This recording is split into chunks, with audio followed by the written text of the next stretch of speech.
Hello, everyone. It's Basel. Thank you for joining. Can you all hear me good?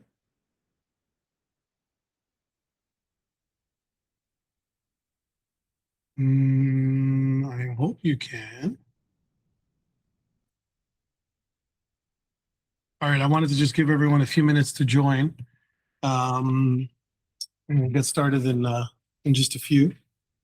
And if everyone wants to maybe introduce themselves, Sadia, Reno,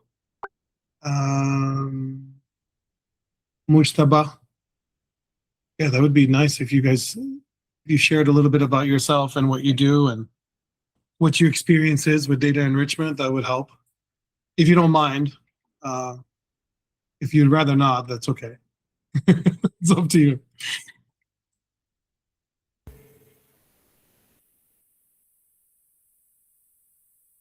Hey, can you hear me?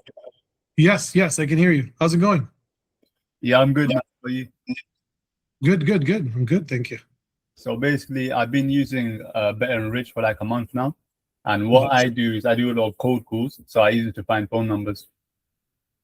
Beautiful. What part of the world are you reaching out to? Like, what's your main outreach? London. I mean, you can tell from my accent, right? Yeah. So you're targeting only UK businesses? Yes. Okay. Nice. And what do you do? Do you mind sharing what you do, or is that... Yeah, I do lead generation for marketing agencies. Okay. Nice. Beautiful. I think most of our users are that. I think most of our users are probably, I would say, go-to market specialists, hyper growth, hyperscalers, lead gen, recruiters. Recruiters is a big user base. Real estate agents, real estate brokers. That's sort of like the niche who constantly need up-to-date contact information. Campaigners and like lobbyists. A lot of political lobbyists, which is interesting. But yeah, no, I'm glad to hear that. That's awesome. That makes me feel good.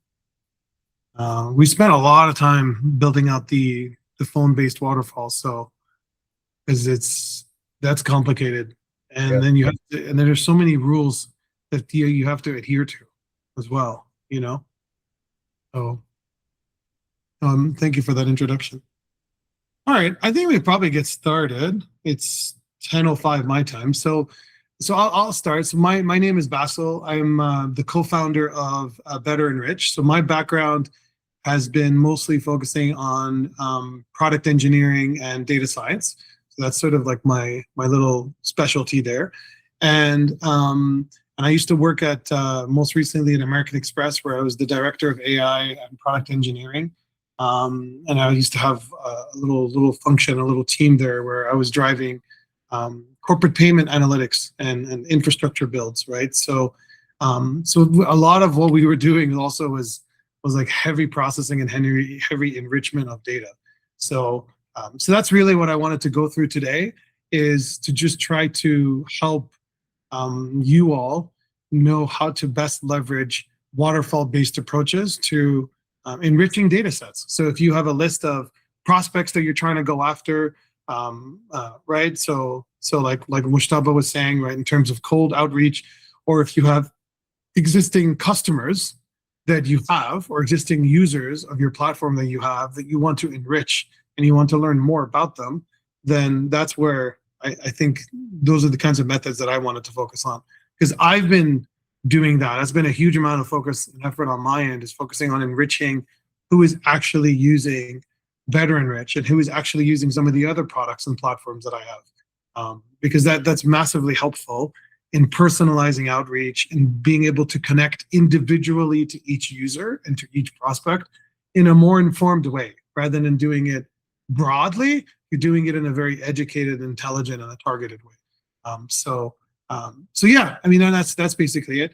And what I really wanted to go through is like, first, just maybe explain the challenge with data, right? So the challenge with data is that if you have bad data, you're really shooting yourself in the foot, because if you're relying on one singular data source, so if you're just relying on, you know, provider X or provider Y or provider Z, you're really using an incomplete picture. You have an incomplete view as to the entirety of data that's available on each person that you could actually access if you used a waterfall. So the whole point of the waterfall is like for BetterEnrich, right? So my company, BetterEnrich, uses 20 different data sources, right? To continue to enrich each prospect or each contact using as much information as possible at our disposal. So it'll only go to the 7th or 8th or 9th level of waterfall if it needs to.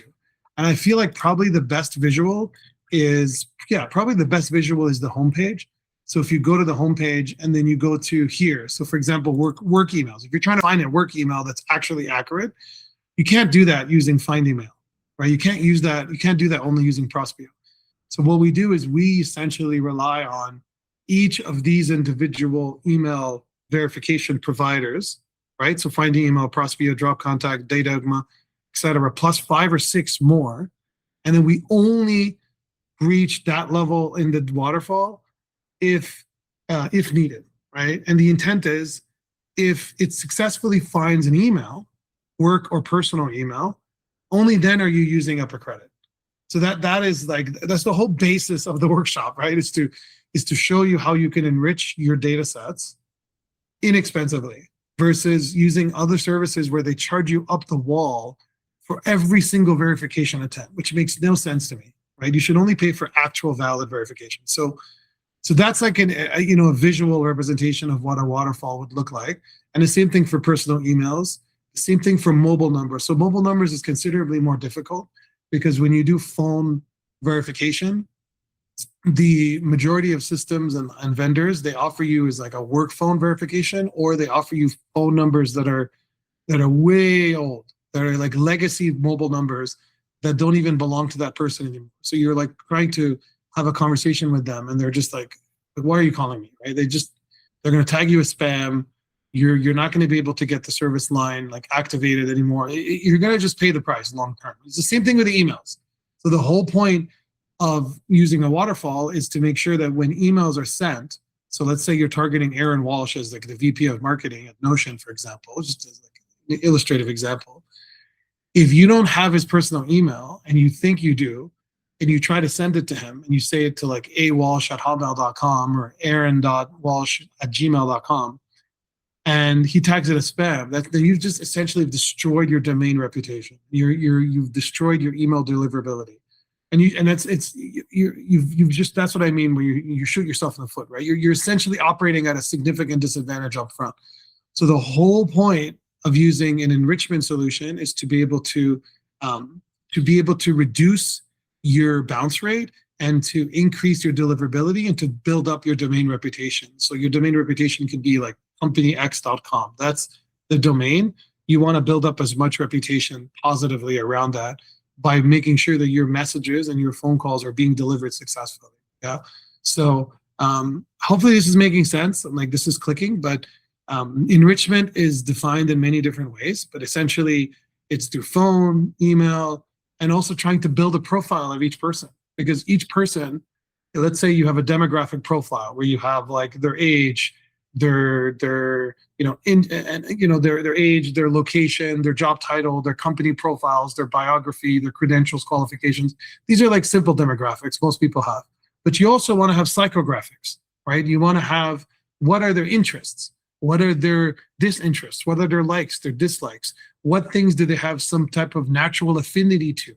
What did they have a natural attraction to? What did they connect with? What topics of interest do they have? Like there's so much around the psychographic profiling of each person that is enormously helpful, right? And the way that you do that is you use an AI agent or use some type of so we have an AI agent in our app where you could go and retrieve that information about each prospect and enrich it on the spot. So when you're doing pre-outreach or when you're doing the outreach itself, it will use a band of AI agents, a swarm of AI agents that will go and fetch information about each person that you have. And it'll take in and build out that psychographic profile on them. So hopefully this is making sense. Mushtaba, please go ahead. Ask the question. I was going to ask, how does the lead finder compare to LinkedIn Sales Navigator? Yeah, so I would say that it's considerably more comprehensive in some respects because so I'll do an example. So let's just jump in. So this is the platform itself. So it's app.betterenrich.com. If this is like your first time using it, you just go in, you try free, and then we'll add credits to your account, and then you'll be up and running. So it's pretty straightforward. The pricing is considerably, I would say, better and more affordable than everyone else.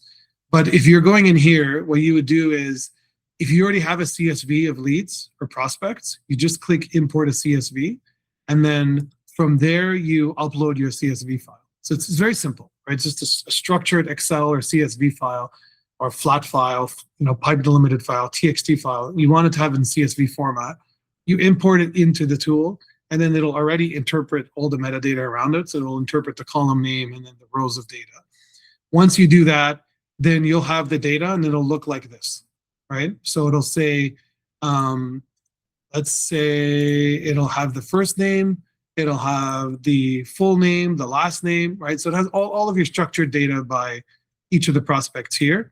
And then and then you can see it here, right? So then here you could filter if you want to run any filters on any particular fields, and we'll go through this, and then you could enrich.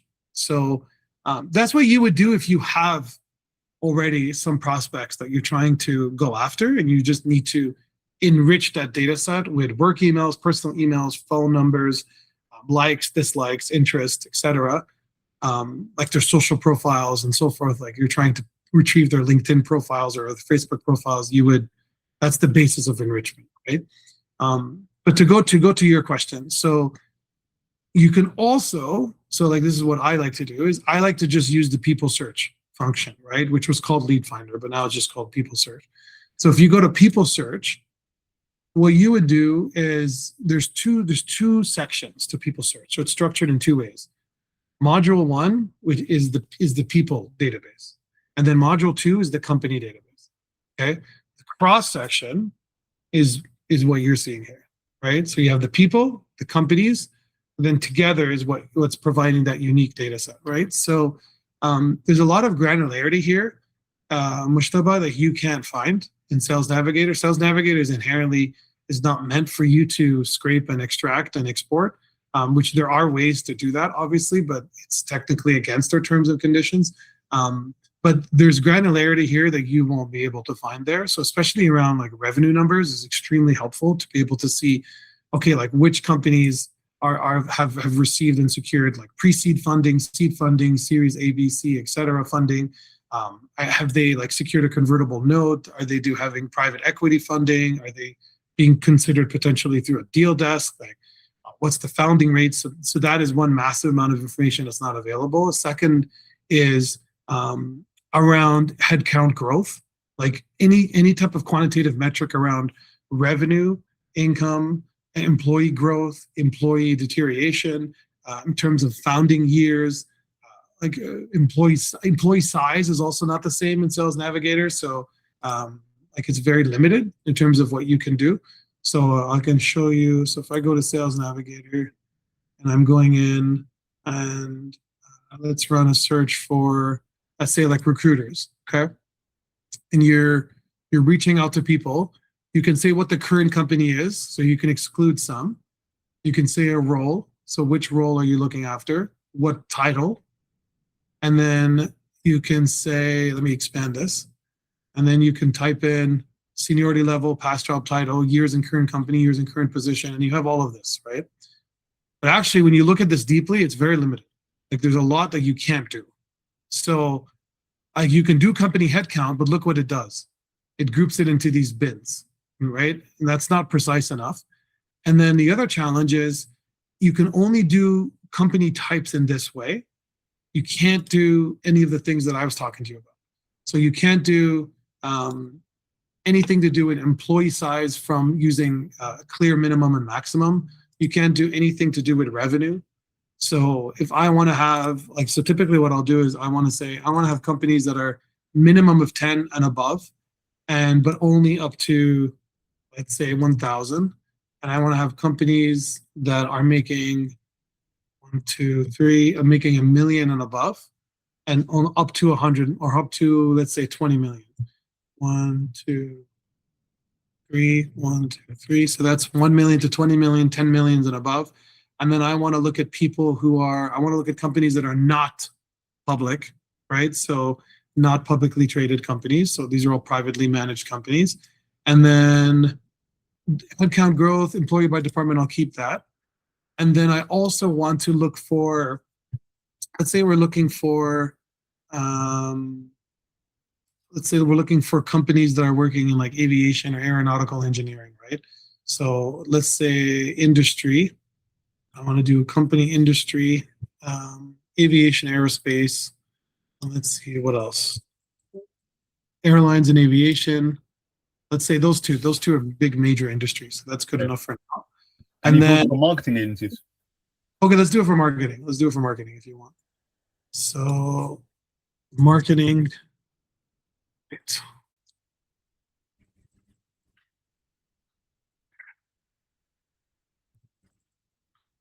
There's market research. And then, anyways, that's good for now. This is just like an example. So these are the company industries that we're focusing on from a people search standpoint. So these are the company filters. Then now let's do the people filters. So let's say seniority level, I only want to have key decision makers, founders, or owners at director level and above. So director, and then C-suite. So that's CXO, so CFO, CAO, CIO, CTO, CEO, etc. And then I also want to have VPs, and I want to have owners, founders, and head, maybe head, for now, let's exclude it.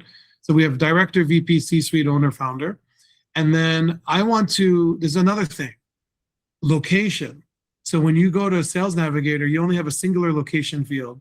Here you have dual locations. So you have the employee location or the person location, and then you have the company location. So there's about 400 plus million prospects that are in our database, and there's about 70 plus million companies that are in the database as well.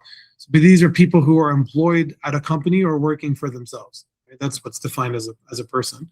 So let's say what location, right? Let's say United Kingdom is where I want people who are decision makers, founders of marketing or advertising agencies that are working in the UK. So then I also want to do the company location of the UK. So I don't want people who are working for a UK company that are not living in the UK. And then we can go, I mean, you can be as sophisticated as you want. So you could say, I only want to look at particular LinkedIn profiles. I can only want to look at people who are speaking only English. I can look at like educational credentials, minimums. Like I only want people who have an undergraduate or graduate or terminal degree in terms of their minimum, passable criteria. So there's a lot you can do. You could also have it filtered to only people who are looking for work. Like that's if you're recruiting, like, so there's a lot of things, cool stuff. Anyway, so let's apply the filter.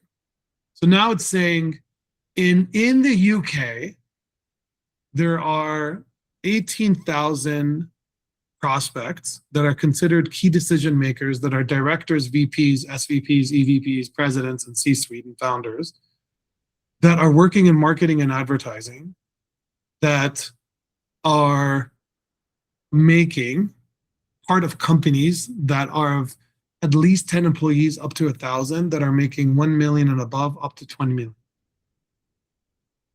Right? Then what you do is you have all this. You have all this information, right? And it's unbelievably inexpensive. So you already have an enormous amount of useful information at a fraction of the cost. It's only 0.1 credit. It's not even a full credit to export per person, right? So you click add leads to a table, and then let's say we want to export 100 leads, and we want to say marketing and advertising companies in the UK, 10 to 1,000 employees, and then 1 million to 20 million, and then decision makers. So then you click add leads. Now it's going to import. It's going to be very fast. So now you have the leads.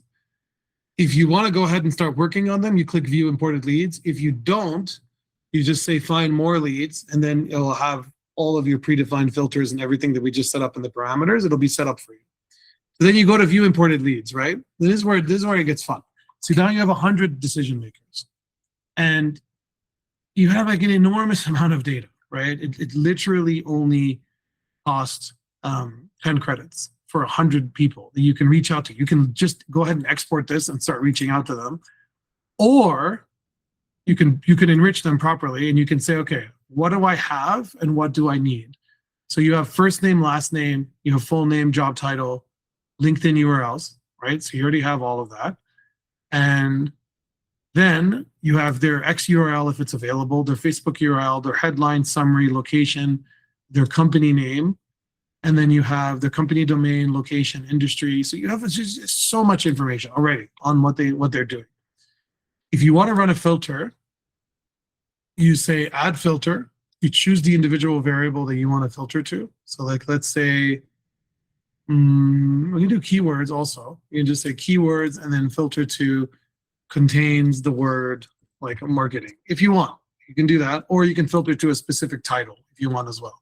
So, but by doing that, it's now showing 55 rows, right? Then you click add enrichment. So this is where the big brains is coming into it, right? So this enrichment engine kicks in now based upon what you want to do. What data would you like to append to this data set? That's essentially the goal of enrichment. So you say, well, I want to find their work email. And how do you do that? You have to map the fields, obviously. So what do? You need to either give the first name and last name, or you just give the full name. So full name, you give the website domain, which is company domain, and then LinkedIn URL, which you already have. So you just provide these 3 points of information, and you can say auto run, or you can say conditional based run. So you say only run if the job title is CEO, right? Or chief executive officer. So you can say or, and you add one more, and you say job title is chief executive officer, right? So it's pretty cool. It's operator-based conditional filters. So you can say if the job title is CEO or chief executive officer, then run the enrichment, right? So it's up to you, however you want to do it. And then let's just say we save it and don't run, okay? What it's going to do is it's going to add a separate column here that you can see. And if you want to run it, you just run it. So you click this little play button and you say run the first 10 rows, or I want to run all remaining rows or run all rows. So let's just say the first 10 rows. Then now it'll pull in, their personal and their work email. So this is not their personal email, it's their work email. So now you know exactly how to do proper outreach. All you would do is you would click these, and then you would click the email, and it'll show you exactly how it was verified, and it'll also show you the email service provider. So Microsoft 365 or Outlook. This is extremely important when you're doing proper outreach campaigns, because you want to know which email service providers are going to be the most stringent in terms of spam bot detection algorithms, and which email accounts should be used to reach out to which email service providers. Because that routing engine is sort of part of the private proprietary magic that a lot of marketing agencies have, because they know exactly how to match which campaigns and which email accounts to which prospects. Because of the highest probability of going through is if you match 365 with 365 or Gmail with Gmail, etc. Right? So that's how you do it. And then you just click actions and you click export, and then you're done. You have your CSV and you could use it, or you can export directly through an API. So most of our users are power users using APIs. And what you would do is just go to API documentation, and you issue yourself an API key. So you click API key, and then you have an API key, and then you put that into the header, into the authorization here, and then you click try it, and that's it. And then you can start testing out. These are all the API endpoints. So I think everything that you could possibly imagine you would want is here. So you can find work emails, you can get find personal emails, find mobile numbers, etc. So the way that you do this is you plug in the API into different apps that you have yourself, right? So when I'm building apps, I'm plugging in the API in a million different ways. And it's extremely helpful, because then I'm enriching the data that I need in the exact area that I need. Hopefully this is clicking and making sense. And now let's go back, right? So let's do phone numbers. So if I do add enrichment and I want to do phone number, you just click add phone, and then you say find mobile phone number waterfall, or check the phone line first. All right, so make sure the phone line is in fact, but you do that after, but you can, before you call them, you make sure that it's not on a do not call list or do not contact list, and then it's not disqualified in some way. And then it tells you whether or not it's a landline or a mobile line, right? And then no, please, hold on, Zeb, please just go ahead, ask questions. I want to make this interactive, right? So. Yeah, but first of all, thanks for hosting this. Secondly, I'm sorry I was late. Getting through Evite was an absolute nightmare. I know. I'm like, sometimes I'm like, Jesus. Yeah. Yeah. One of the things that I'm curious about is that we are wanting to actually think about targeting people based on the technologies that they might have running on their websites. So I don't know if you're familiar. There's a site called BuiltWith. Yeah. I love Built. Yeah, and so we just actually subscribed to them yesterday, or today rather, and the goal there is to sort of like find prospects that we want to go to that are using our competitor software on their site. So is there a mechanism directly through the UI or through the API that says, okay, hey, bring me back all the sites that are running Google Analytics or Adobe Analytics or something of that type? Yeah, so there's 3 different ways, but I'll show you the simplest way. Is if you go to people search or company search and you go all the way to the bottom, there's a section called technologies. And then this allows you to identify any type of marketplace. So like Shopify, WordPress as a content management system, or Adobe, or any type of like, plugin, any kind of, if it's like an Etsy site or a WooCommerce, right? So all those types of technologies can be filtered and conditionally set here, either to include or exclude. So that's one way. Yeah. But sorry, before you continue, our use case is very specific in that we are looking for a certain JavaScript tag from one of our competitors running on the site. So, if somebody has like an ERP system or something like that, that's in Adobe, that's a different thing. Our specific interest is, okay, on their website, is this JavaScript tag technology that's running? That's what I'm getting at, because Yes. I suspect this technologies tag is going to be more generic in terms of infrastructure. Yeah, so this depends, right? So usually you will be able to identify and filter down any form of technology framework here. If it's unsuccessful with what you're trying to do, what you would do is go to the end of your table here. So these are all the leads of the list of full prospects that you're going after, so either decision makers or companies, and then go to add enrichment. And that's the whole point why we have AI agent, is to do exactly what you just said. So you can train the AI agent using your model of choice, right? So you can choose whichever model you have that's available here. And then you essentially would instruct it to say, please review the individual source code for each of these prospective websites for X, Y, and Z encoded tag, right? And then it'll go and identify exactly which websites fit that criteria that you've asked it to. So if it's looking for a very specific JavaScript tag, it would then filter it to that. So that's one way. That's the second way, right? And then the third way, which you could also do, is you could then use, so usually, this is what I was mentioning at the beginning. So usually most users will just use the API itself. So you can push the data from BetterEnrich directly to Clay or to like Instant Lead Campaigns or Smart Lead or Plus5 or any kind of CRM ERP system you have. And then in that system, you can run another form of like an agent SDK or a swarm of agents to do exactly what you're asking, which is instructing them to go through and visit each site, look at the source code, scrape it, and then try to identify that particular JavaScript tag. So that's what I've done recently to identify which site actually is running the Shopify platform itself, right? Because it's actually not that easy. It's not that simple. Because usually if it's a Shopify site, it'll say at the bottom, this site is running or powered by Shopify, but a lot of the companies remove that. And then when you look at their source code, there's no clear indicator of them using Shopify, but there are other tags. So there are other tags in their HTML and their CSS that suggest that they're clearly using Shopify, and that's what we had programmed the bots to do. So so those are your three ways, right? There's no other way. Yeah. So the cool thing about this is that it allows you to basically have a list and then sort of say, okay, I want to filter those by a certain technology.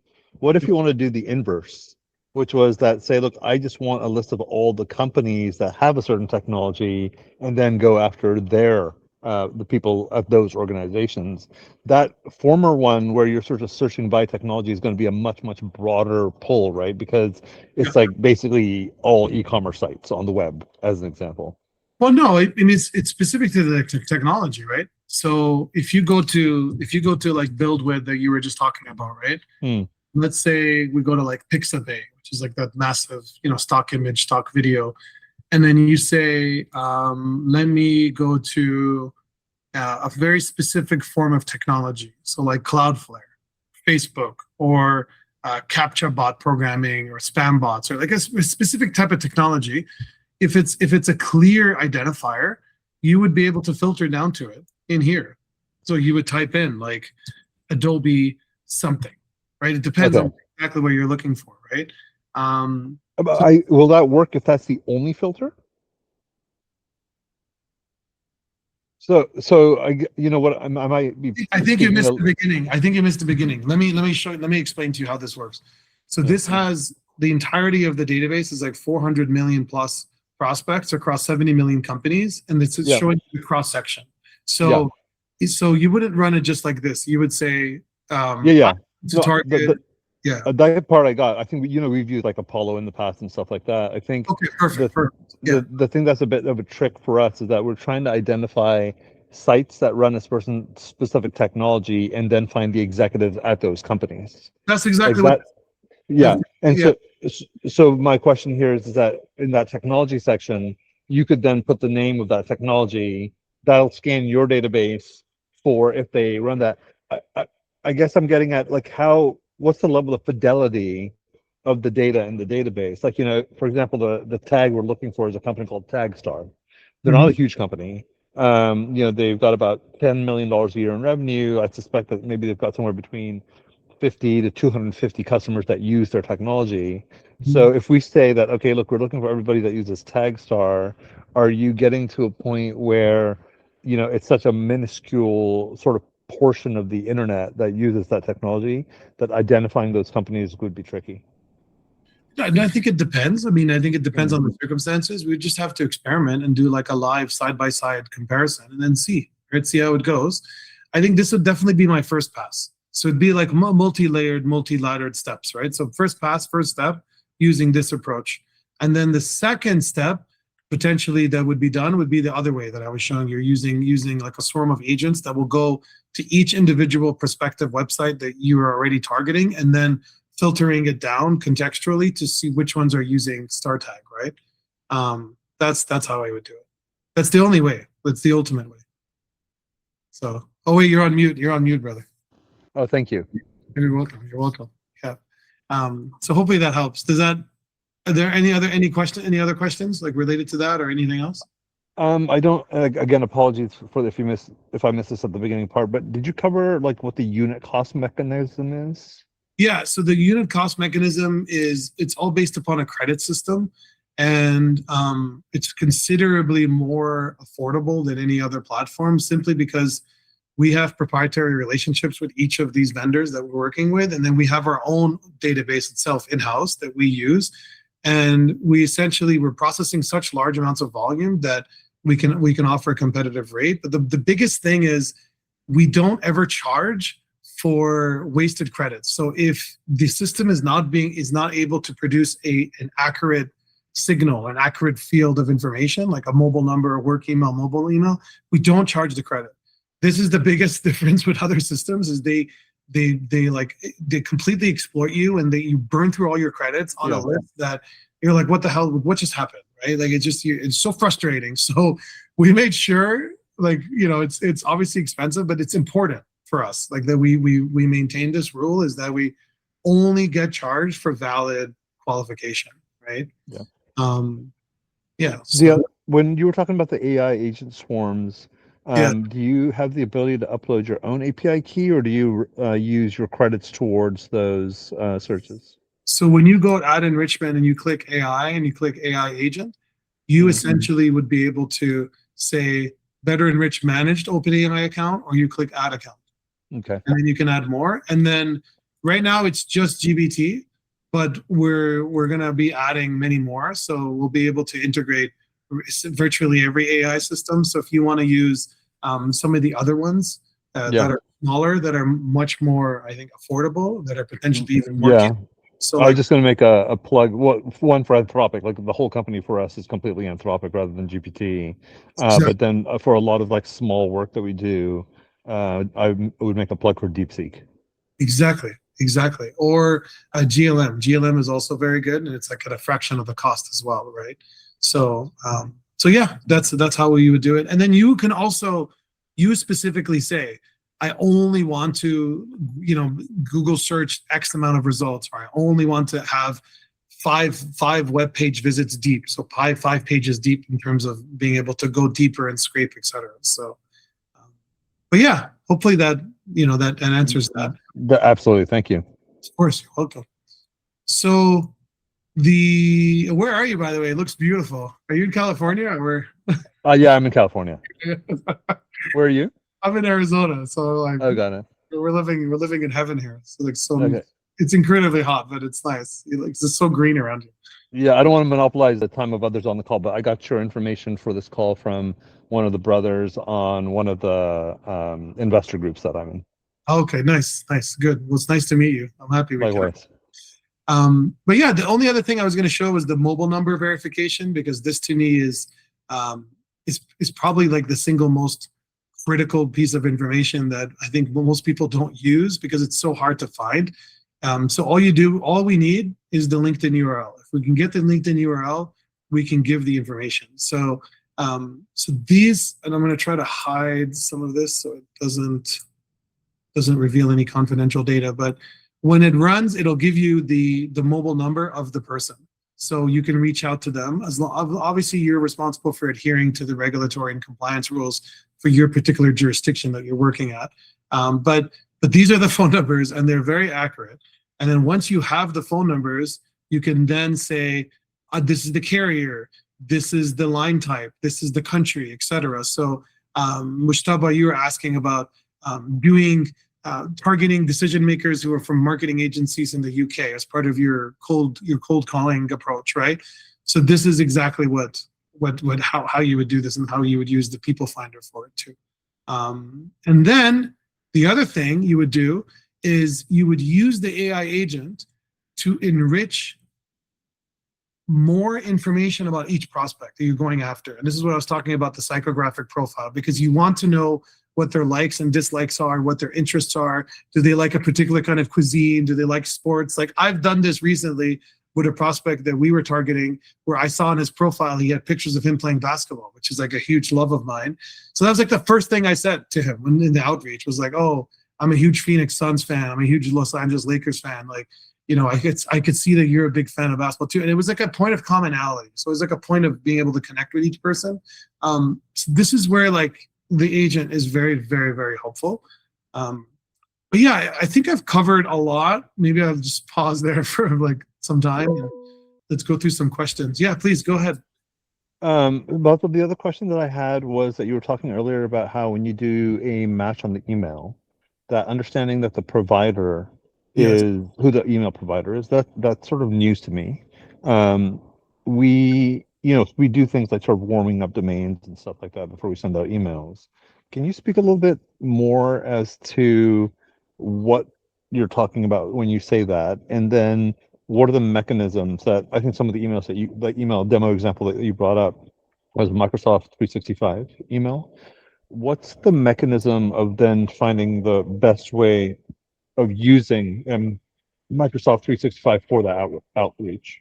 So it depends. So there's a few different things at play.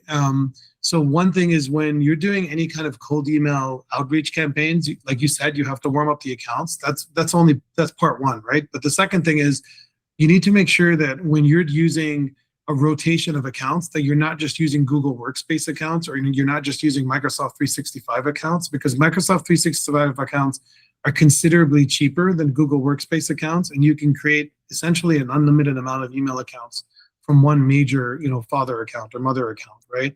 And then, so that's consideration one. Consideration two is when you're emailing people from Google Works, there's some email marketers that follow this rule. So, this is obviously very subjective, but this is the rule they follow, is they always match. So they only email Microsoft 365 email accounts using Microsoft 365 cold email accounts that have been warmed up.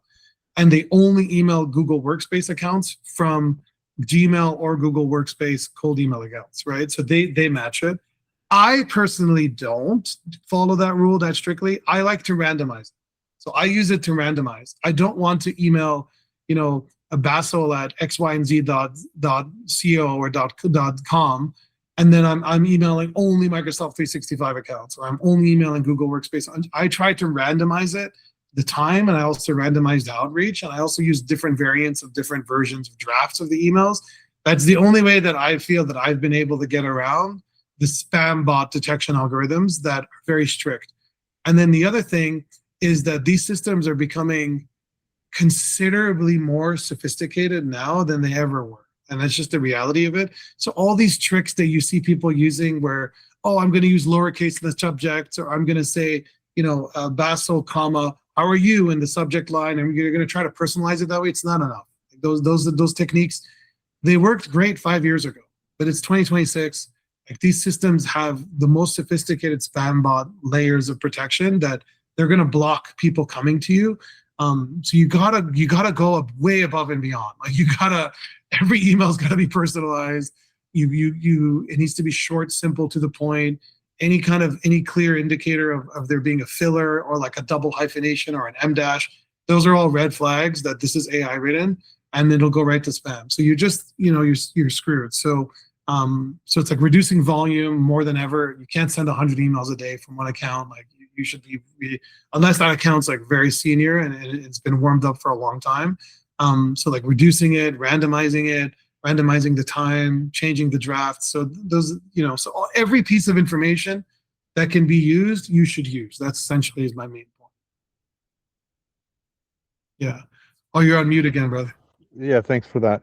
I think for us, we're like, marketing is a pretty small element of our organization because we're a small company. Yeah. And trying to figure out how to do the outreach is sort of almost harder than figuring out who to reach out to. Right. So that's exactly. So for you especially, I think that individual outreach would make the most sense. Yeah. And then what else would I do for you if I were you? I would also look at, there's so much information on their LinkedIn and on their social profiles as well that you could use. Like just using the people search, you could see how much information is here. So if you look at who they are as a person, you can also look at their bio, right? So their summary has a lot of really good information for each person. It's like it's just their headline. There's a lot of information that can be used already, like natively, as you're personalizing the email. So what else? Yeah, demographic, psychographic, all of their credentials, their work experiences, their likes, their dislikes. There's also several other functions here that you can look at around like custom functions. So if I go to, I can do like click functions and use function, and you can customize specific functions as well to like clean up and normalize the data. And so they go, and the sky's the limit here. Hey, Hasib. Salam, brother. How are you? I'm good, man. Sorry, I confused the time. I don't know how you're awake, man, with a newborn baby girl. I'm pro, man. This is my fourth one. So this is like, you're like, this is what I do. I do, yeah. And when I get free, I get on these Zoom calls. Alhamdulillah, brother. It's amazing. Congrats. Did you have any questions? Anything you want me to? So I just joined. So yes, I've been doing it, but I would love to catch up. But yes, we are using some waterfall. I want to see so we used Clay in the past. We used Apollo. There's another company that we use, Fiber. I don't know if you heard about Fiber. Mm-hmm. And yeah, our cost is the decent, and we want to enrich people, right? So I'll tell you what we are looking for. So we scan a lot of hacked databases, right? We get access to databases that this database has been leaked. And we want to get to those people as soon as possible and inform them, hey, your account is going to be hacked in the next 2-3 months, or 2-3 days. Mhm. So that's all the use Smart cases. marketing. I love that.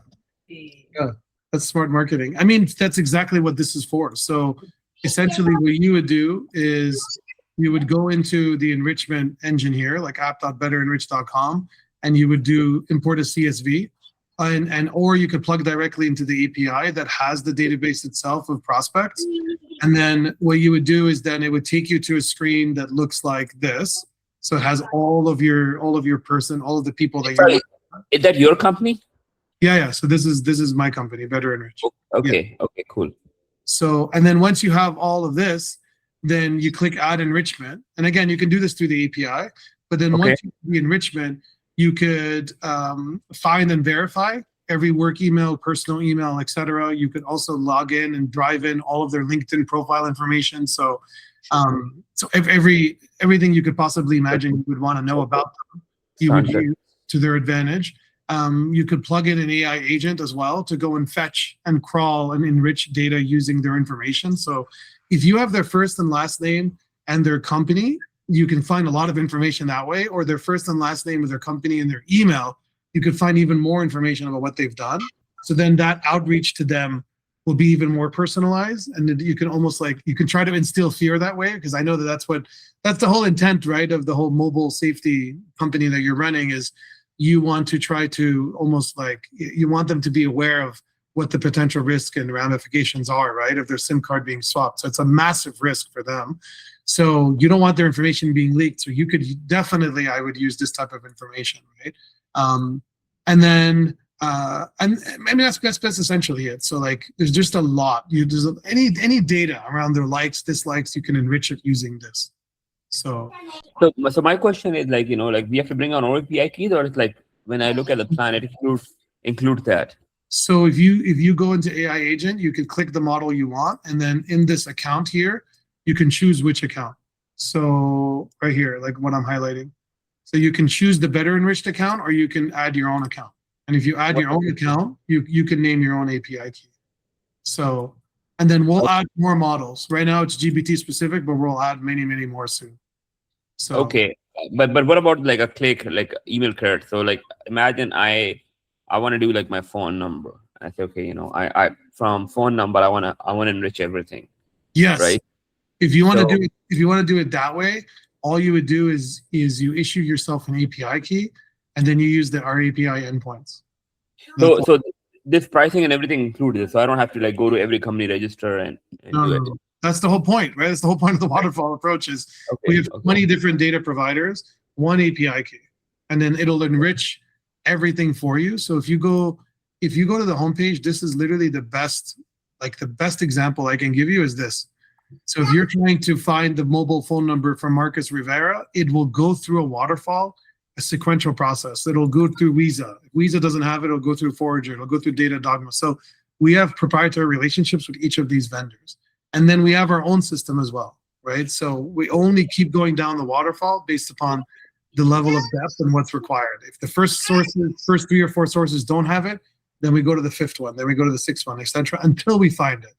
And our accuracy rate and our data completeness rate is considerably higher than some of those vendors that you're mentioning, right? Because those are huge. Those companies are massive. They can't be, they're not going to be as nimble and as fast as we are. That's it. Okay, cool. So yeah, if you want to try it, I'll add a whole bunch of credits to your account, and you can just give it a try and see if you're. I know you guys have an API too, or no? Or I have to go on your platform and do it?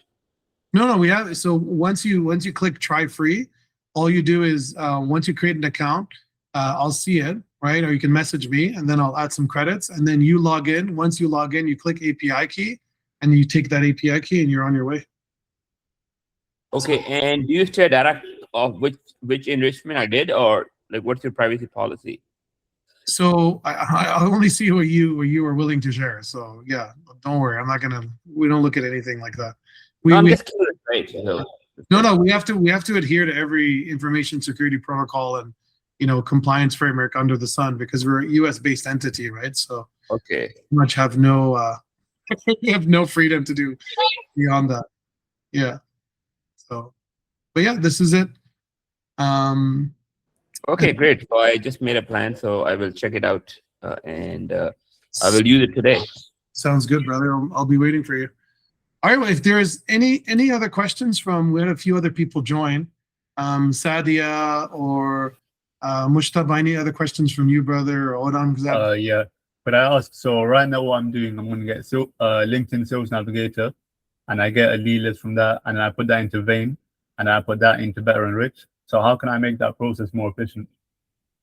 I mean, literally, if you go to add enrichment, it's there already. So the Scrub Sales Navigator using Vein this way. Another way is there's also LinkedIn Quester. So LinkedIn Quester is like another API that you could use.